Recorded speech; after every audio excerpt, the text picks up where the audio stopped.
perhatiin.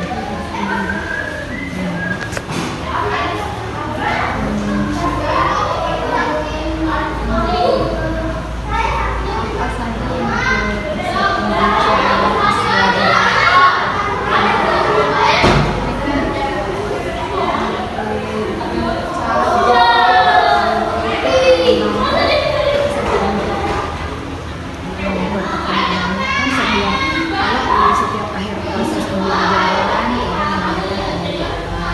akhir proses evaluasi. Nah, seperti itu di akhir setiap materi kita mengadakan penilaian harian. Terus itu kan ada tes tengah semester, seperti itu ya kami lakukan. Jadinya dari dari proses sampai di sumakat akhir. Terus gimana cara mengetahui tingkat pemahaman peserta didik terhadap materi yang telah dipelajari? Biasanya saya setelah selesai menjelaskan memberikan pertanyaan yang sesuai dengan itu, jadinya kita tahu kan sampai berapa orang yang sudah paham, apa perlu kita ulangi lagi, apa sudah kita bisa lakukan. Anak-anak ya kita masih apalagi sekarang kelas 2 tidak bisa kita paksakan kan sampai lalu kita menjelaskan karena itu tadi kadang mereka melihat lain jadi kemudian dengan kita tanya terus kita ulangi lagi di situ kita bisa mengetahui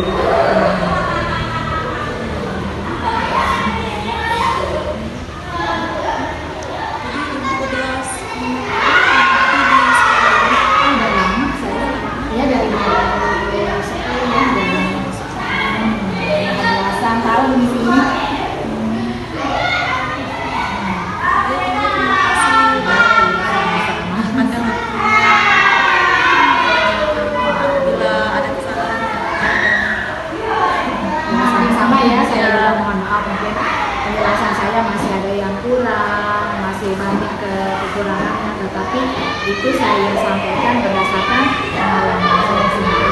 Yes, pengalaman saya berhadapan dengan murid-murid. Masih ada Mbak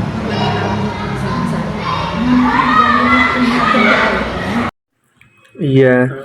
Kalau ini Bu, kalau cara Ibu biasanya buat ngukur kemampuan peserta didik setelah Ibu ngajar itu kayak gimana misalnya?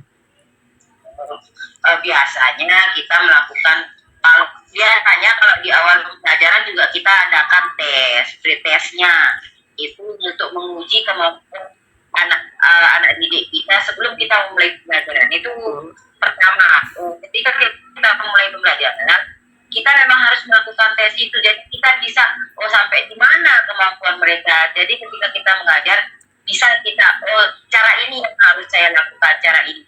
Nah, ketika sudah selesai pembelajaran pasti kita adakan evaluasi.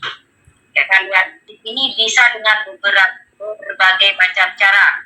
Ada yang tulis, ada yang non tulis, ada yang bentuknya portofolio, misalnya kita kasih tugas apa. Ada juga yang kita nilai itu adalah karakteristiknya. Ketika kita adakan diskusi, mereka ini tidak aktif, ini tidak. Jika selesai pembelajaran bisa dikatakan wajib kita melakukan evaluasi. Kenapa kita harus melakukan evaluasi? Sebagai kita mengukur, kita tahu bahwa ketika kita mengajar apakah berhasil atau tidak. Dan evaluasi itu tidak harus dengan menggunakan tes tulis, bisa saja dengan observasi, dengan kita portfolio dan cara mengevaluasi. Setelah kita mengevaluasi, kita harus mengadakan refleksi. Di mana refleksi itu mengulang apa yang sudah kita sampaikan tadi. Kita melakukan kesimpulan, itu perlu penting sekali dalam pembelajaran. Setelah melakukan evaluasi, refleksi, kita harus bisa menyimpulkan. Dan ketika di hasil evaluasinya kurang memuaskan, maka di sana kita akan mengulang pelajaran tersebut. Oke, itu aja sih sepertinya Bu. Kalau yang terus ada pertanyaan lagi nih Bu. Kalau untuk ibu dari kapan mengajar, dari kapan mengabdi sampai sekarang bagaimana gitu? Kalau ditanya ibu ya, sudah lama sekali. Ibu itu mengajar. Mungkin ini sebagai pengalaman ya, nak.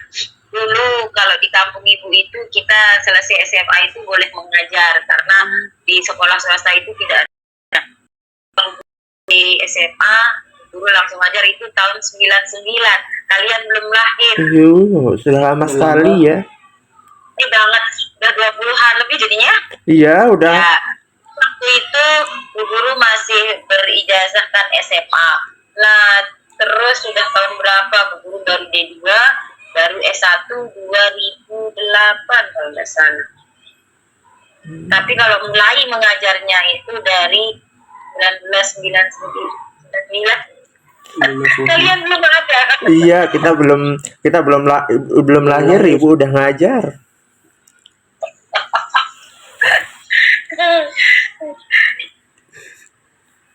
Ada lagi? Itu aja, Bu. Kayaknya sepertinya itu aja yang mau kita tanyain. Oke. Iya. Terima Kalau kasih, ada pertanyaan Bu. Gimana? Silahkan. Kalau Ibu bisa bantu, akan dibantu. Iya. Ya. Iya, Bu. Intinya, itu pesan Ibu, ketika kalian sudah berniat menjadi guru, harus benar